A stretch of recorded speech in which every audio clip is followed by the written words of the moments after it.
This is a story of Samson. He was the strongest man who ever lived, and his power was a secret, tied to a sacred vow and the 7 braids of hair upon his head. But his strength became his weakness when he fell in love with a woman named Delilah. The rulers of the Philistines saw their chance. They came to Delilah with an offer. "Find the secret of his strength," they said, "and we will give you a fortune in silver." And so the game of lies began. Delilah pleaded, "Tell me, Samson, what would make you weak?" He teased her. "Tie me with 7 new bowstrings," he said. She did, and he snapped them like thread. "Bind me with new ropes," he lied. She did, and he broke them with a shrug. "Weave my hair into a loom," he joked. She did, and he pulled the whole loom apart. But day after day, her pleas wore him down. "How can you say you love me," she cried, "if you don't trust me with your heart?" Finally, worn out by her nagging, he told her the truth. "My hair has never been cut. It is the source of my strength. Shave my head, and I will become as weak as any other man." Seeing he had finally told the truth, Delilah sent for the Philistines. As Samson slept peacefully in her lap, a man crept in and shaved off the 7 braids of his hair. She cried, "Samson, the Philistines are upon you." He awoke ready to fight, but for the first time his strength was gone. The Lord had left him. The Philistines seized him. They gouged out his eyes and threw him into a dark prison, where he was forced to grind grain like an animal. But in the darkness, his hair began to grow back. One day, the Philistines brought him to their temple to mock him. As they laughed, Samson felt for the 2 central pillars that held the entire building up. He prayed, "Sovereign Lord, remember me. Please, God, strengthen me just once more."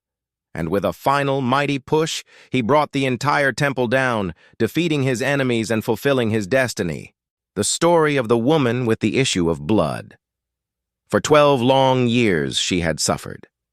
A woman, isolated and weary, had spent all she had on doctors, yet her condition only grew worse. But then, she heard a whisper of hope. A man named Jesus was passing through her town. Pushing through the jostling crowd, her body weak but her spirit fierce, she focused on one thing, the hem of his garment. "If I just touch his clothes," she thought, "I will be healed." With a final desperate reach, her fingers brushed the fringe.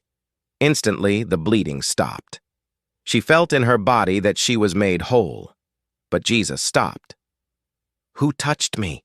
he asked, feeling power had gone out from him. Trembling, the woman came forward and fell at his feet, confessing everything. Instead of anger, Jesus looked at her with overwhelming kindness. "Daughter," he said, "your faith has healed you. Go in peace and be freed from your suffering." After 12 years of pain, she was not just cured, she was seen, she was loved, and she was sent out in perfect peace. A man had 2 sons. The younger son grew restless. "Father," he said one day, "give me my share of the estate." So the father divided his property, and the young man set off for a distant country, dreaming of freedom and adventure. There he lived wildly, spending everything he had on reckless living. But when his money was gone, a severe famine struck, and he found himself in desperate need. The only job he could get was feeding pigs, and he was so hungry he longed to eat the pods he fed them. Hitting rock bottom, he came to his senses. "Even my father's hired servants have food to spare," he thought. "I will go back and say, 'Father, I have sinned. I am no longer worthy to be called your son. Make me like one of your servants.'" And so, he began the long, shameful journey home. But while he was still a long way off, his father saw him. His heart swelled with compassion. He ran to his son, threw his arms around him, and kissed him. The son began his rehearsed speech. "Father, I have sinned." But the father interrupted him, calling to his servants, "Quick, bring the best robe and put it on him. Put a ring on his finger and sandals on his feet. Kill the fattened calf. We must celebrate with a feast, for this son of mine was dead and is alive again. He was lost and is found." Now, the older son had been working in the fields.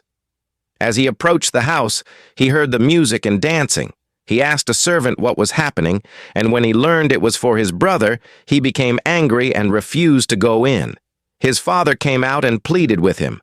But the older son replied, "Look, all these years I've been slaving for you, yet you never even gave me a young goat to celebrate with my friends. But when this son of yours who squandered your property comes home, you kill the fattened calf for him." The father looked at him with loving eyes. "My son," he said, "you are always with me, and everything I have is yours.